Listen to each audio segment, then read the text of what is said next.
Lucas, o capítulo é o número 8. Vamos de Lucas de novo, né? Agora que eu lembrei que da última vez aqui, mas você sabe, pastor, que eu fui muito abençoado com aquele vídeo, né?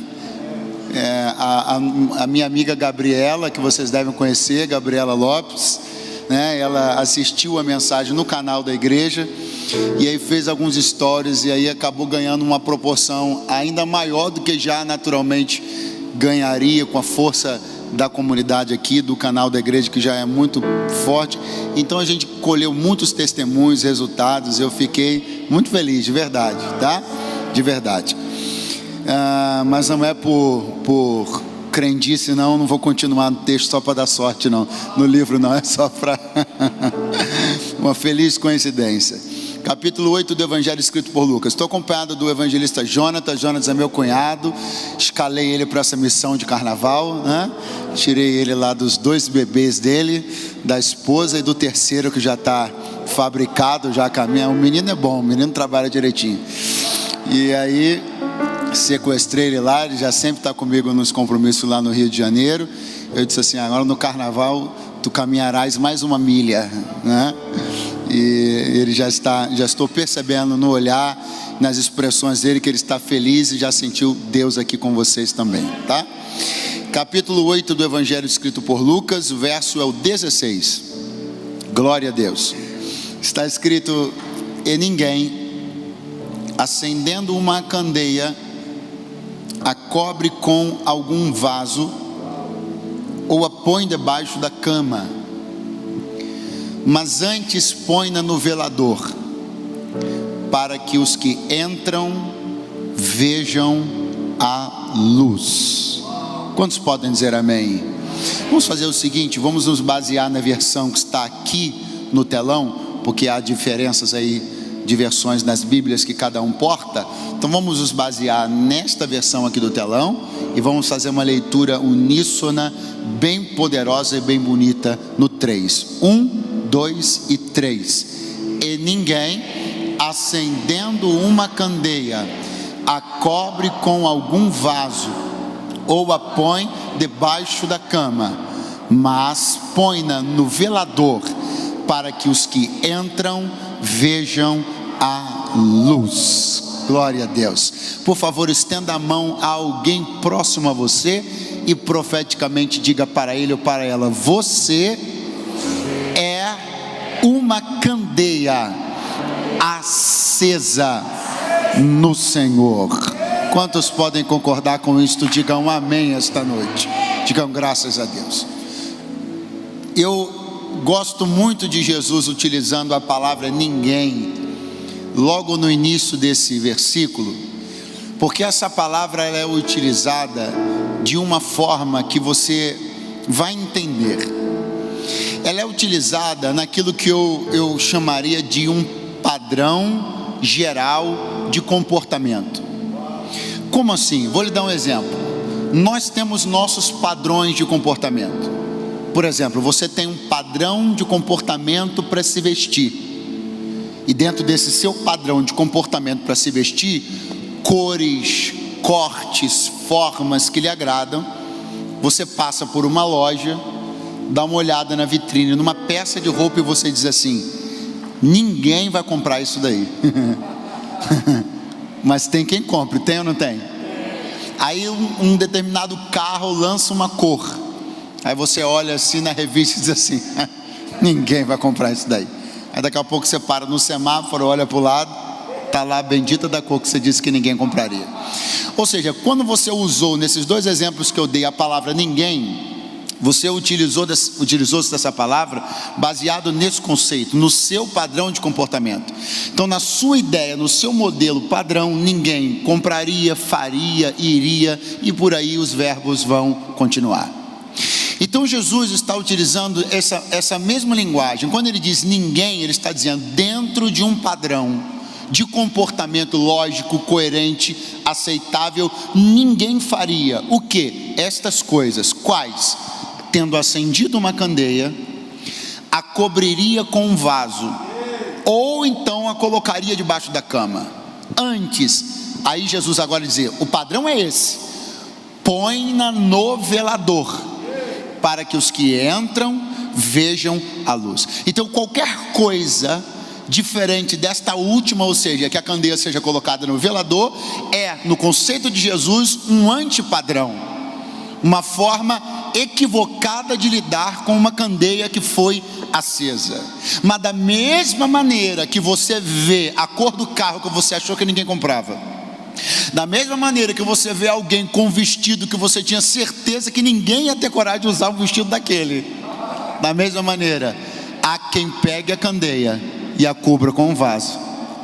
Da mesma maneira há quem pegue a candeia e a coloque debaixo da cama, ferindo um padrão de comportamento, quebrando uma ideia lógica e trabalhando em prol, não de que a chama permaneça, mas de que a chama se apague.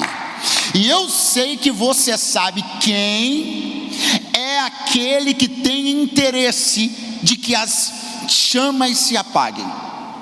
Quem ou quais são aqueles que têm o interesse de que não haja luz, não haja fogo, não haja brilho? São todos aqueles que são pactuados com as trevas, aqueles que têm suas vidas nas trevas, seus negócios nas trevas, seus relacionamentos nas trevas, seus comportamentos nas trevas. Mas para aqueles que estão em trevas, uma palavra e uma notícia eu tenho para dar para essa cidade, para esse estado: nós vamos sair desta conferência mais acesos do que nunca. Ou se alguém vem e crê comigo nessa palavra, se manifeste de uma maneira bem barulhenta na noite desse dia. Aleluia, glória a Deus. Eu quero que você entenda que a escuridão é um negócio lucrativo. Quero que você entenda que a escuridão é um negócio interessante. Quero que você entenda que a permanência da escuridão atende a muitos interesses.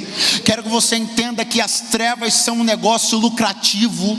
A obscuridade, uma vez permanecendo, ela dá lucro e dá sensação de paz para muita gente. Mas Jesus disse: não cuideis que vim trazer paz à terra. Eu não vim trazer paz, vim trazer espada.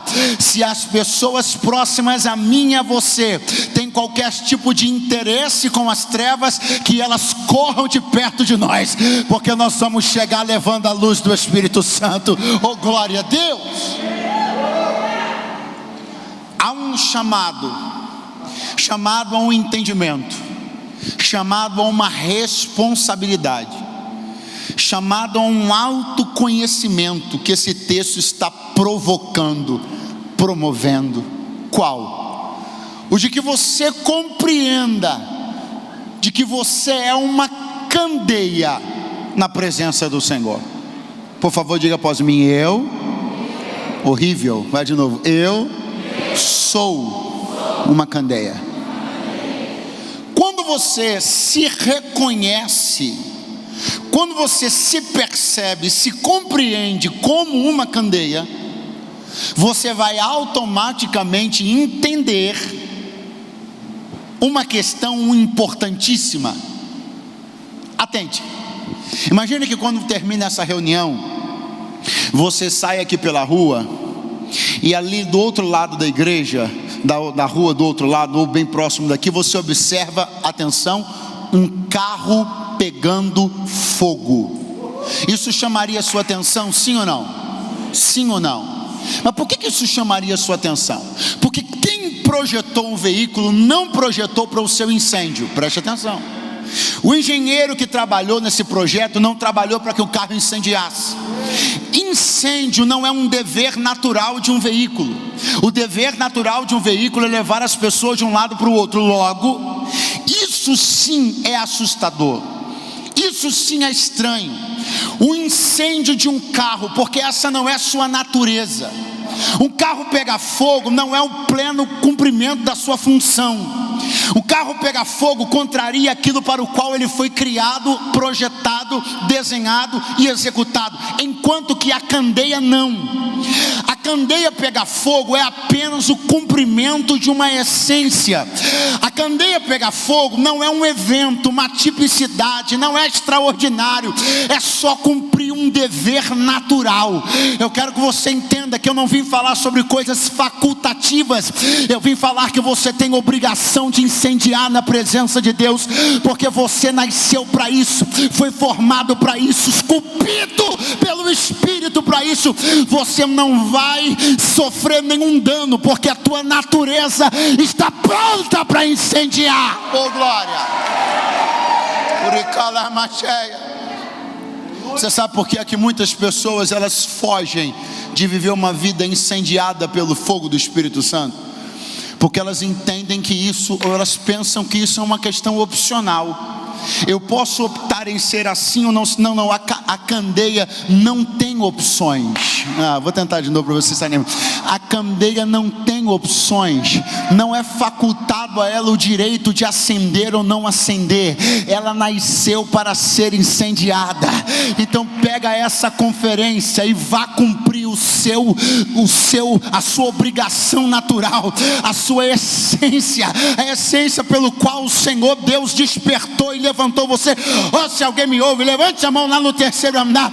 Se até o dia de hoje você ainda não cumpriu a tua essência, se prepare. Essa conferência não termine antes de que você seja incendiado na presença do Espírito Santo. Oh glória!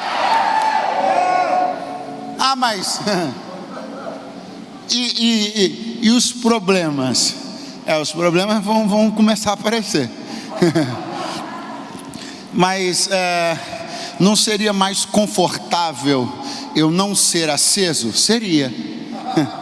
Mas não seria mais cômodo, mais politicamente correto não ser aceso? Seria. Mas eu não teria mais facilidade de socialização se eu não fosse aceso? Teria. Só que você trairia a sua essência e a sua obrigação naturais. É mais cômodo, é mais tranquilo, é mais sociável, mas é menos espiritual. Se você pegar uma candeia apagada, ela apagada é um móvel como outro qualquer. Ela apagada compõe, mas ela acesa expõe. Não, você foi embora, mas eu vou te dar outra chance. Ela apagada só compõe, mas ela acesa expõe. Eu conheço muita gente, você também, que eles aceitam, eles se permitem apenas compor. Eles compõem no trabalho, eles compõem cenários onde eles não incomodam, compõem cenários onde não contrastam, não confrontam. Eles compõem como uma mobília. Se você acha que Deus lavou você com o sangue dele, se você acha que Cristo foi ao Calvário para que nós andássemos por esse mundo como figuras que compõem cenários decorativos, você foi chamado pelo Senhor para confrontar, para expor, para ser luzeiro no meio das trevas. Vão torcer o nariz, vão te cortar de algumas festas, te tirar de algumas listas, tirar seu contato de algumas listas de transmissão, mas quanto mais isso acontecer, mais é sinal de que está dando certo. Glória! É em nome, é em prol de uma vida pacata, de uma vida espiritualmente pacata, que muitos optaram por compor cenários e não expor cenários, porque eles se preocuparam dentro de seus contextos comunitários ou congregacionais com algumas coisas, como por exemplo, se preocuparam em parecer que só estavam buscando Deus para aparecer. Você sabia que muita gente parou de buscar o Espírito Santo na igreja porque começou a sentir-se desconfortável, porque ouviu alguém dizer: fulano está fazendo isso para aparecer. Quer buscar o batismo no Espírito Santo para aparecer, quer buscar dons para aparecer. Olha, agora ele está colado com fulano e com ciclano, deve ser para aparecer. Olhe para mim aqui. Se você não ouviu nada, ouça o que eu vou dizer agora. A candeia não é acesa para aparecer. mas é verdade que ela aparece porque é acesa. Há uma diferença fundamental na motivação de ser aceso para aparecer e de estar aparecendo porque escolheu ser. Eu não sei se tem alguém aqui ainda, mas tranquiliza teu coração, vai aparecer mesmo, não tem jeito, vai haver destaque, vai haver distinção, mas não foi por isso que eu fui aceso, mas é verdade que uma vez aceso, eu colherei esse tipo de coisa. Oh glória! O que rege toda essa dinâmica é a motivação. Eu quero ser aceso para aparecer? Não, mas uma vez aceso, inevitavelmente eu aparecerei mais. Inevitavelmente eu cumprirei meu papel com mais excelência. Inevitavelmente as pessoas vão me perceber. Inevitavelmente eu não passarei desapercebido nos contextos onde eu circulo. Inevitavelmente eu na igreja atrairei algum tipo de atenção. Inevitavelmente na família eu atrairei algum tipo de atenção. Mas são fatores decorrentes da minha decisão de ser aceso pelo fogo do Espírito Santo. Então olhe, por favor, não retraia seu desejo de buscar a Deus, de intensificar a sua busca. Não retraia seu desejo de ser inflamado pelo fogo do Espírito Santo baseado em pensamentos A ou B, porque alguém acha que você quer aparecer, alguém acha que você está estabelecendo rivalidades ou qualquer tipo de coisa. Não, eu só vou continuar cumprindo meu dever natural. Ser aceso não é uma opção que eu tenho, ser aceso é meu único meio de sobreviver. Oh glória! Porque, meu irmão, guarde uma coisa que eu vim lhe dizer: se as pessoas que enxergam competição forem a razão para você não fazer nada, então é isso mesmo que você vai fazer, nada. Você sabia que muitas pessoas retraem a própria excelência porque elas têm medo de lançar luz sobre a mediocridade dos outros? Não, eu vou repetir. Você sabia que tem gente que sabe fazer uma coisa excelentemente, mas por que ele não faz? Porque ele sabe que a excelência lança luz sobre a mediocridade. E muitos medíocres tentam apagar gente muito iluminada, porque quando eles fazem bem feito, a mediocridade dos outros é ressaltada. Você entende por que muita gente persegue lá no seu trabalho? Porque os medíocres querem continuar medíocres. Eles querem continuar vivendo uma vida mediana, medíocre, sem graça. E muita gente no contexto de fé também é assim. Eles não querem ser expressivos, não querem adorar de forma extravagante, não querem ser cheios do Espírito.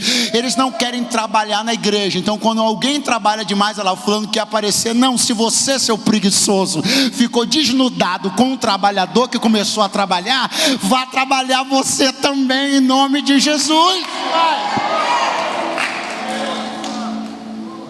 Só pelo amor de Deus, não deixe de ser quem você pode ser em Deus, seja no avivamento, no trabalho, seja no sucesso, seja no que for, porque alguém está enxergando uma competição. Então, para não ferir o irmão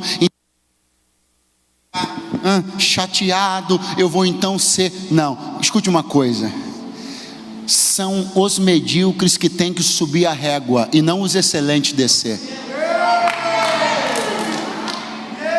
Tem uma história na Bíblia que todo mundo aqui conhece: Caim e Abel. Quem me ouve, diga amém. Você não conhece? Eu vou te contar. Você já conhece? Eu vou te lembrar. Caim e Abel, os dois prepararam uma oferta. O primeiro que foi entregar foi Abel. Abel entregou uma oferta excelente. Deus gostou da oferta de Abel. Veio Caim. Quando Caim veio trazendo uma oferta, o Senhor olhou para Caim e disse assim: Caim, se bem tu fizeres, haverá aceitação para ti também. Eu quero explicar a você o que Deus está dizendo para Caim. Deus está dizendo assim: Caim, o seu irmão esteve aqui e ele colocou a régua da oferta lá em cima, mas se você quiser, você pode ser bom também. Agora eu lhe pergunto: quando Abel saiu de casa para oferecer a Deus algo, ele saiu de casa pensando assim: hoje eu vou matar Caim de inveja. Ele saiu pensando assim: hoje eu vou deixar Caim com a ofertinha dele sem graça. Ele fez isso, sim ou não? Ou seja, ele estabeleceu uma disputa de ofertas, sim ou não? Ele estabeleceu a corrida da melhor oferta, sim ou não? Mas Caim, do outro lado, enxergou aquilo como uma disputa. Porque na cabeça de uma pessoa doente, a disputa só existe na cabeça dela. Tem gente que enxerga você como um concorrente, e você não está concorrendo com ninguém, você só está trilhando o teu caminho. Muitas vezes alguém enxerga para mim, me enxerga como se o tiro tivesse sido dado e nós dois estivéssemos saindo correndo. Não, eu não estou disputando, eu só estou fazendo aquilo que eu fui chamado para fazer. Então levante a sua mão bem alto, porque os padrões de excelência serão estabelecidos através da igreja.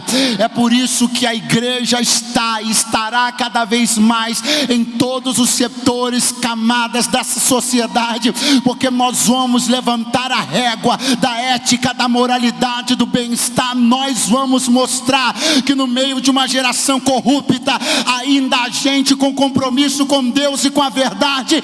Quem me ouve nesta noite, diga amém. Oh, glória. Glória a Deus.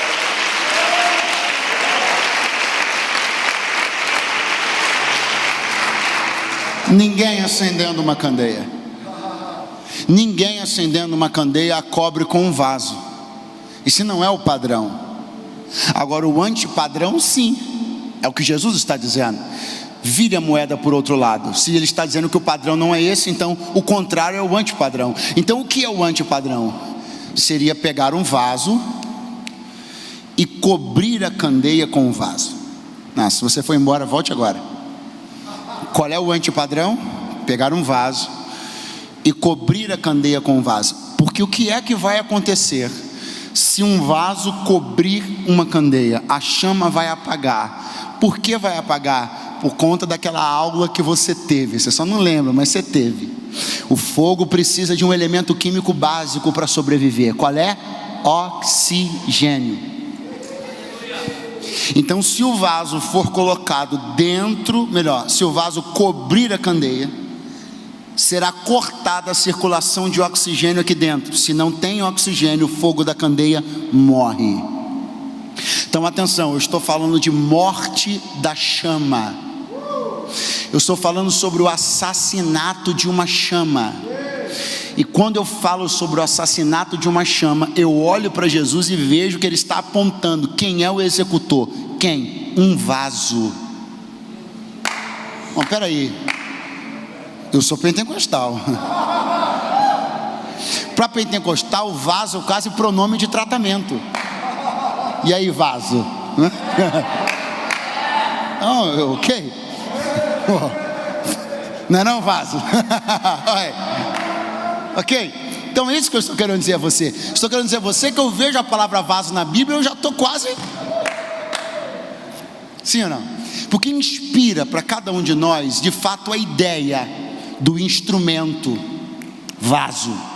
O instrumento pelo qual Deus age, vaso. Aquele que está na mão do olheiro, vaso. Aquele a quem Deus usa, vaso. Aquele que é um elemento manipulado, no melhor sentido da palavra, pela mão de Deus, para que os fins de Deus se cumpram no meio da congregação. Vaso inspira e traduz todas essas ideias. Mas surpreendentemente Jesus diz que no antipadrão, no plano de assassinato da chama da candeia, quem é o executor? Um vaso.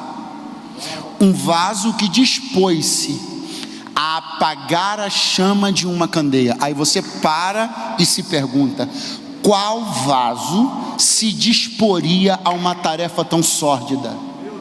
Qual vaso se disporia a uma tarefa tão vil? Pastor, o senhor está dizendo, o senhor não teme de lançar um clima de suspeita na igreja, uma coisa desagradável? Não, eu preciso preparar você para uma realidade.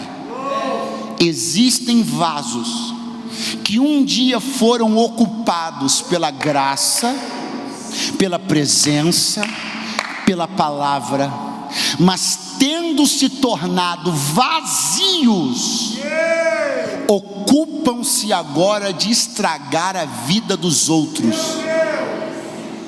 Mas por que o senhor usou a palavra vazio? Como por quê? Qual é o único jeito que Jesus está deixando claro para que um vaso cubra uma candeia? Para o vaso cobrir uma candeia, ele tem que ser colocado de cabeça para baixo e ele tem que estar vazio. Porque se tivesse ocupado,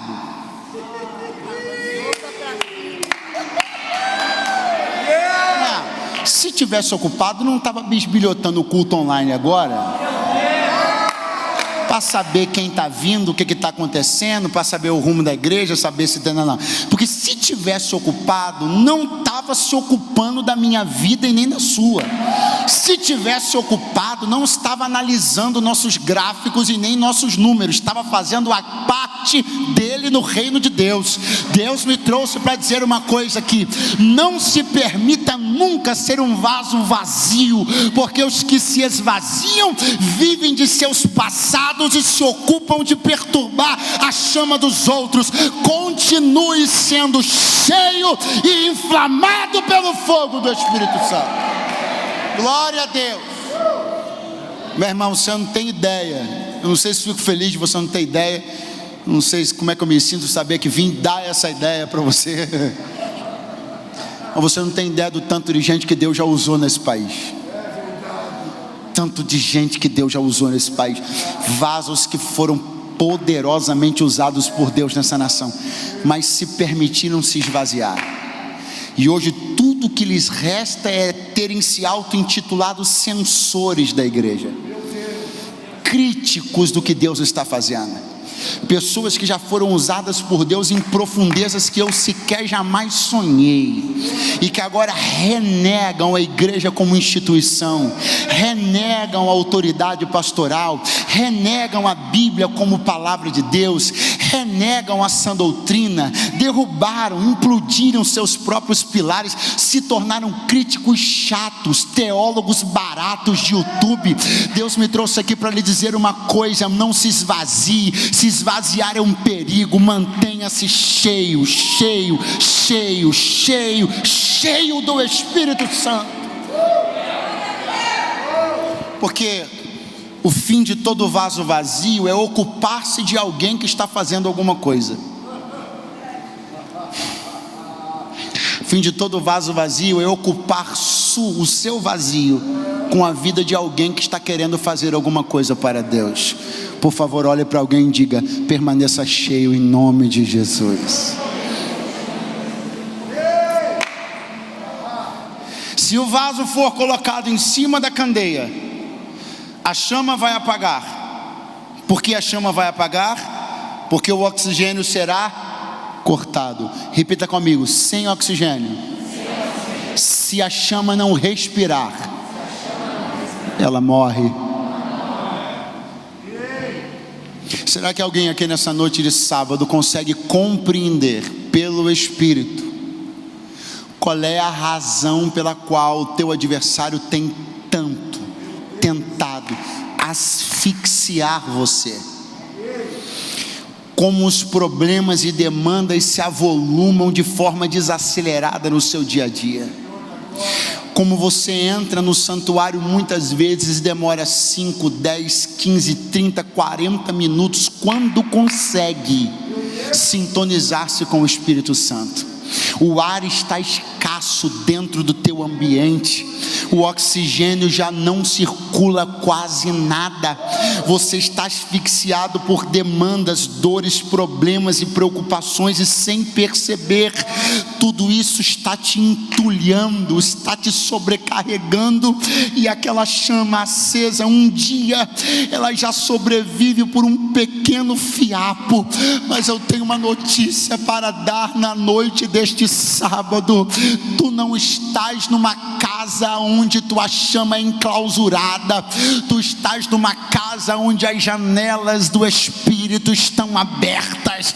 Eu não sei o que você passou essa semana, eu não sei quais níveis de asfixia você foi submetido, eu não sei se a tua espiritualidade padeceu, as tuas emoções padeceram, mas assim te diz o Senhor: eu abro uma janela na noite deste sábado, faço o meu vento correr, e assim te digo: respira na minha presença, porque a chama que estava escassa vai ressurgir com força e poder nesta área. Tem alguém para crer comigo nessa palavra esta noite?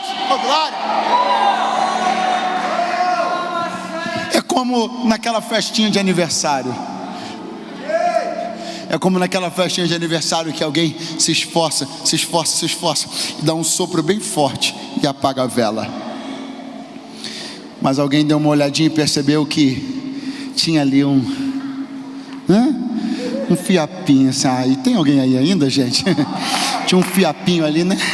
Aí alguém foi, ok, vamos começar a partir o bolo. Foi lá, viu que tinha uma janela fechada, foi lá e abriu. Quando abriu a janela, o vento entrou no ambiente.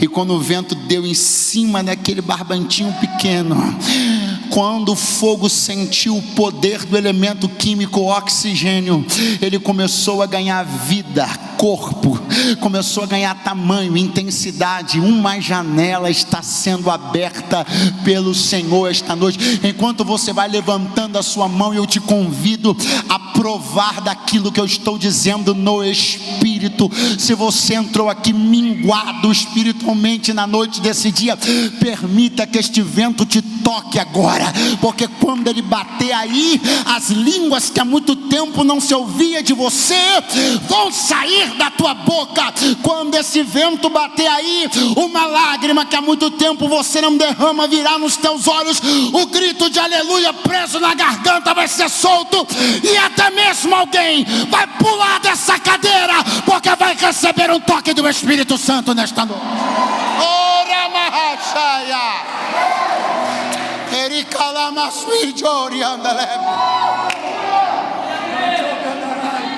É isso que Jesus está dizendo. Ele está dizendo: os soldados do antipadrão, aqueles que militam pelas trevas, eles vão tentar usar os vasos vazios, desocupados, os que vivem de seus passados, para perseguir, para asfixiar, para pressionar as chamas que estão se levantando nesta nação, mas não vão conseguir. Jesus está dizendo: o segundo desserviço que se pode prestar a uma chama, a uma candeia que fora acesa, é esse: pô-la debaixo da cama. Se puser a candeia debaixo da cama, presta um desserviço para ela. Se colocar a candeia debaixo da cama, gerará nela uma falsa ideia de sucesso, mas a sentenciará a uma morte rápida. Que isso, pregador? Que negócio horrível, é? Antes, Jesus está falando, siga o padrão. O padrão é colocar a candeia no velador, para que todos os que entram vejam a luz. Eu já preciso te dar um código para você entender. O que é o velador? Diga: meu, muito ruim, meu lugar natural. Fica com isso na sua cabeça. Quando eu digo que o velador é o lugar natural da candeia, eu digo uma coisa muito importante. Eu digo que quando a candeia foi feita, ela foi feita para o velador. E quando o velador foi feito, ele foi feito para a candeia. Então eles foram feitos um para o outro. Eu não sei se tem alguém que crê nisso aqui, mas eu quero dizer que há um lugar que Deus preparou pensando em você. Repita após mim: este é o meu lugar. Aquilo que se pode chamar de seu lugar é esse lugar. É o lugar que quando Deus fez você, Deus fez pensando nele. Quando Deus fez ele, fez pensando em você. Seu encaixe nele será harmonioso. Seu encaixe nele não gerará atritos, esfolamentos, nem sangue, nem dor. O caminho até ele não será rápido e nem fácil, mas o encaixe será preciso.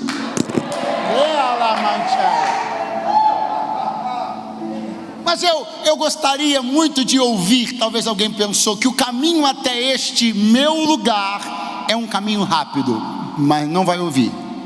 Não é isso, não é verdade. Eu gostaria de ouvir que o caminho até este meu lugar é um caminho fácil, mas não vai ouvir, não é verdade. Esse seu lugar é um caminho que não será fácil, não será rápido, mas valerá cada segundo. Porque o que você vai encontrar ao chegar no seu lugar, você não teria encontrado em nenhuma outra parte. É por isso que eu vim de Deus aqui lhe encorajar a algo. Persiga, insista, prossiga até encontrar o lugar que Deus estabeleceu para você. Quando você chegar nesse lugar, seu ministério florescerá como nunca, sua carreira crescerá como nunca, os dons do Espírito Santo serão evidenciados de forma poderosa. Você será mais feliz do que nunca jamais sonhou quando você chegar no seu lugar. Persiga o seu lugar. Oh glória.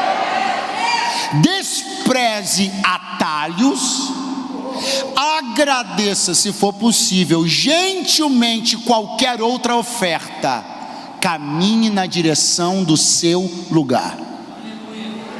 Mas quais ofertas o Senhor está falando? Dessa, meu irmão, daquelas pessoas que, se não chegaram, ainda vão chegar na sua vida, para fazer o quê?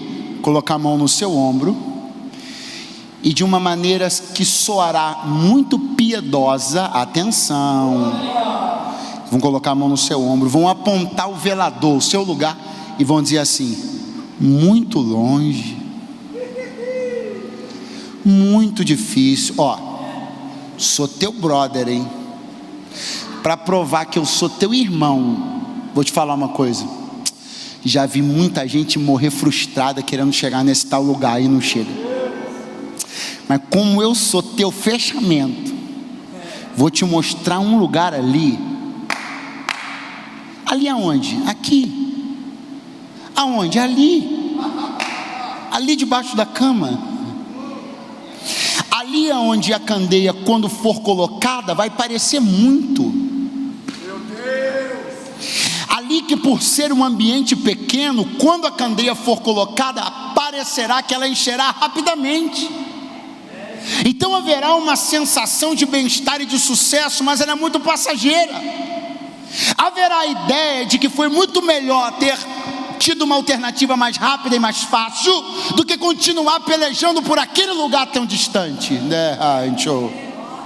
Só que Deus me trouxe aqui para lhe dizer: agradeça gentilmente a todas essas pessoas com essa fala supostamente piedosa, mas que na verdade não passam de boicotadores de sonhos, pessoas que se enterraram debaixo das camas da vida e não tiveram peito, raça e nem fé para irem atrás dos seus objetivos, e querem entulhar mais candeias dentro de ambientes de limitação. Mas a mim e a você não vão convencer. É mais difícil, é mais demorado, mas eu não troco o meu lugar por nada. Eu estou indo para o meu lugar. Quem também está? Diga alguma coisa na noite deste dia. Oh, glória a Deus. Meu irmão, você já percebeu que as crianças, elas têm fascínio por ambientes pequenos? Já percebeu? É dentro do armário, é debaixo da cama, é a casinha da árvore. Por que a criança tem fascínio por ambiente pequeno? Isso aqui é um código profético, você tem que entender. Por que a criança tem fascínio por ambiente pequeno?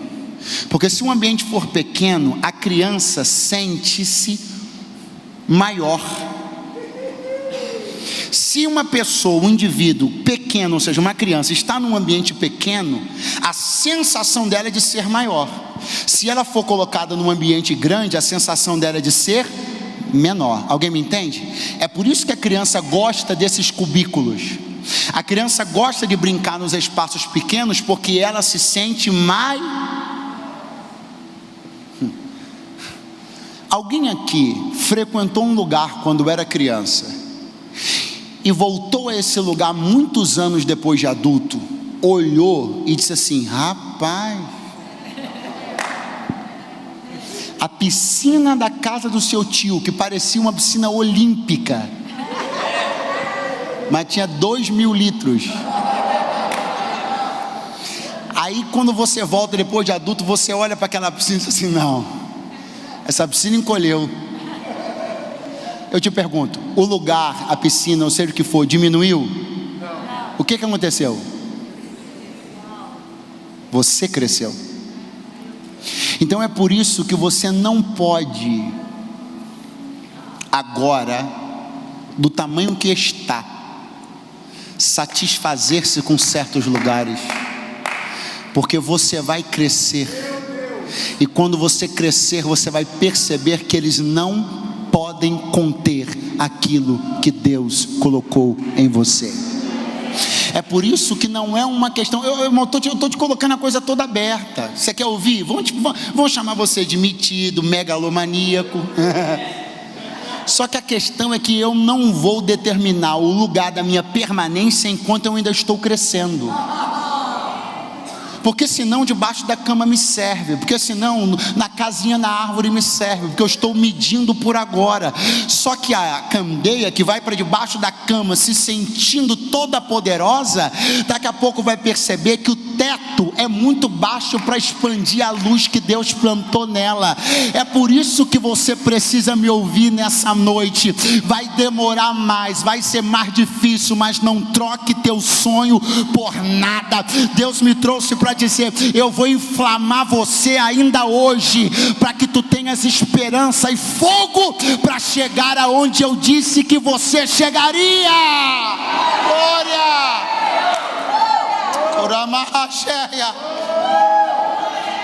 O ser humano, ele tem uma coisa que às vezes ajuda muito, mas às vezes atrapalha demais: adaptabilidade.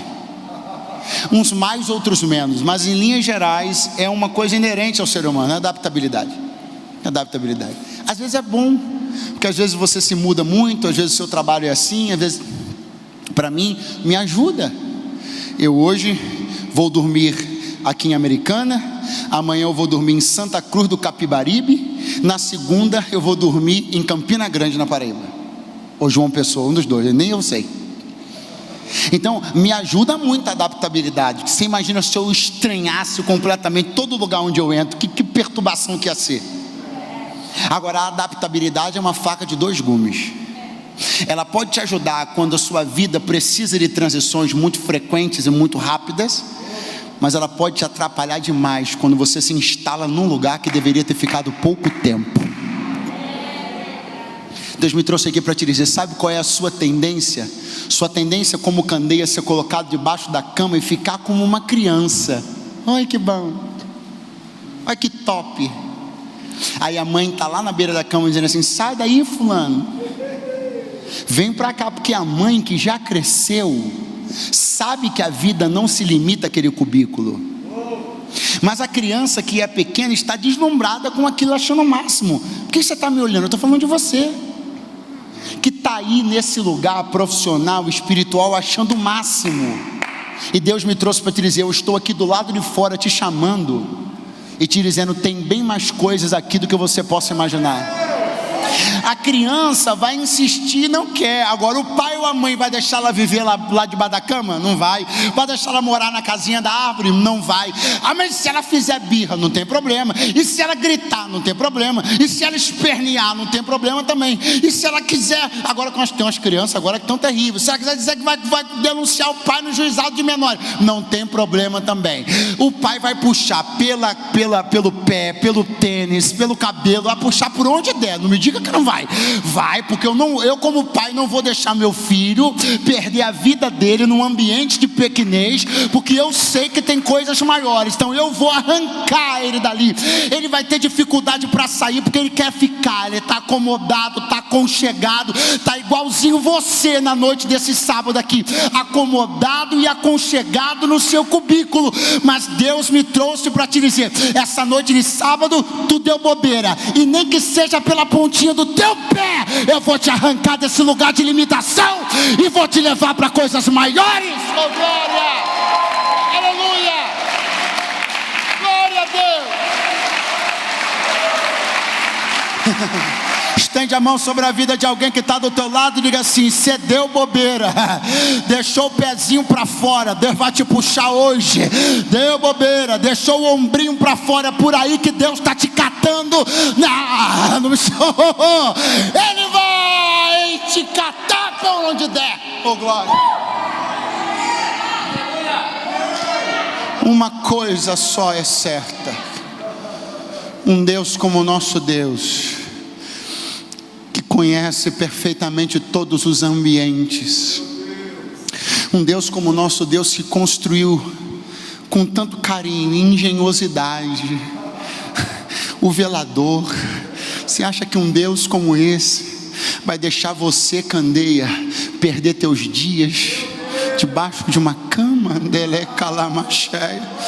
Deus me trouxe para te dizer: é por isso que eu tenho te apertado, Deus me trouxe para te dizer: é por isso que tu tem se sentido desse jeito, porque eu estou espremendo até que tu entendas com a minha boa, perfeita e agradável vontade. Eu não vou perder você para cubículo nenhum.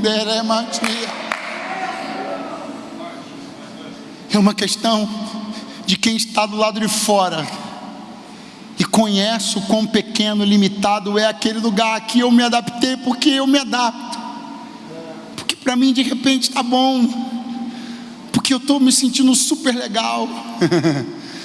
Mas o velador está me esperando, e eu serei retirado de lá pela mão do meu Pai,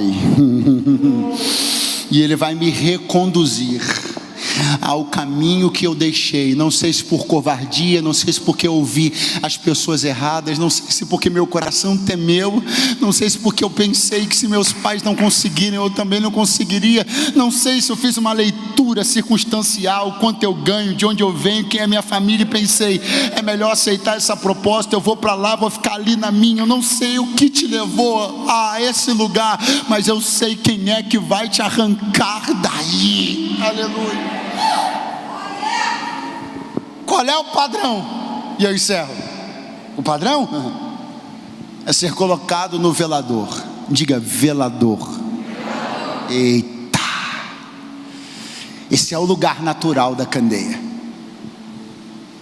É o lugar para onde ela precisa rumar. É o lugar que ela precisa ter como seu objetivo inegociável.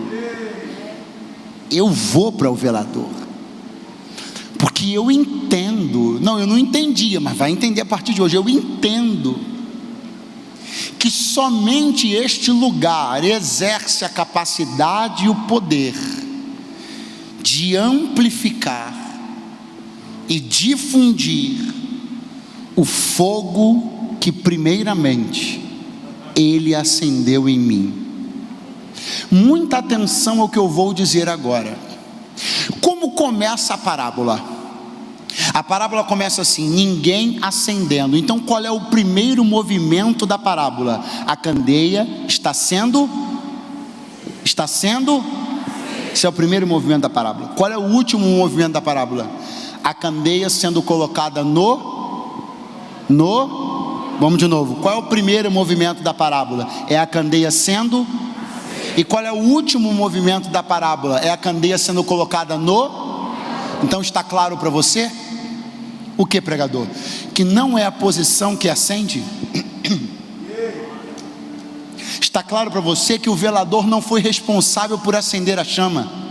A candeia já chegou lá acesa, ele só promoveu o fogo que ela já tinha. Você foi embora, pelo amor de Deus, mas vou te dar outra chance. Tem um montão de gente que está pensando que o lugar faz a pessoa. Velador não tem propriedade combustível. O velador não acende o fogo. O velador só mostra o fogo que você já tem. Se você está pensando: mas quando eu chegar? Não, fião, é agora. Ai, mas quando eu colocar meu pé lá, isso é... Não, é agora. Porque se tu não fores aceso agora, tu nunca chegarás neste lugar que você está pensando. Se tu não fores aceso agora, tu nunca se assenta naquela cadeira. Se tu não fores aceso agora, tu não sobrevive espiritualmente até o último ano dessa faculdade. Se tu não fores aceso agora, tu não ascendes até o lugar que Deus quer te colocar.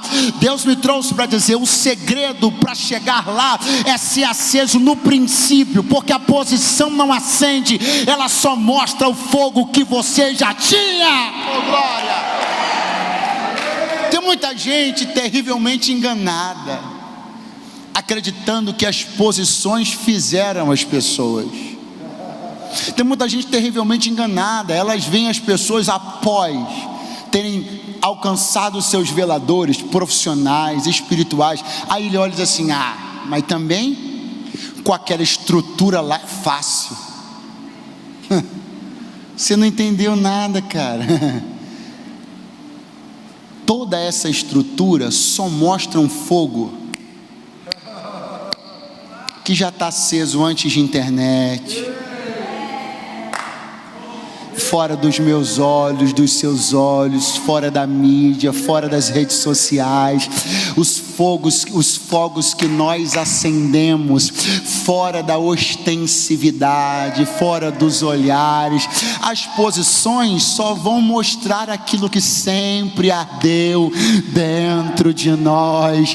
Pastor, quando eu chegar, não, meu filho, é agora. Deus me trouxe para te dizer, mas dezembro não, filhão, é agora, no 13º dia do segundo mês desse ano, assim te diz o Senhor. Está começando a tua parábola, seja aceso agora, porque ela vai terminar lá no velador. Quantos creem? Levanta a mão, faça um barulho. Mas tem que ser barulho de glória.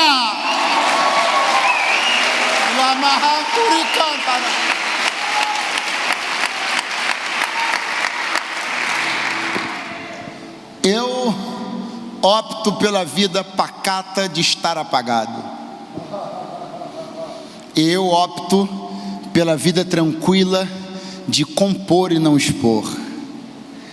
Eu vou ficar aqui mesmo asfixiado. Eu vou comprar a ideia de um endereço mais rápido e fácil e vou ficar lá debaixo da cama. Mas não está queimando? Tá. Mas se está queimando, tá bom. Mas está queimando no lugar errado. Vê se você olha para mim e me entende uma coisa. Às vezes a gente olha essa parábola e diz assim, a coisa estava séria mesmo quando queriam matar a chama. Quando só quiseram realocá-la, não tem problema. Não tem? Porque você ainda não entendeu que tão ruim quanto morrer é passar a vida queimando no lugar errado. Meu Deus! Tão ruim quanto uma chama se apagar, ela permanecer acesa, queimando por um propósito que nunca lhe foi dado pelo céu. Deus me trouxe para dizer, eu não quero apenas que a tua chama viva, eu quero que ela viva pela razão correta.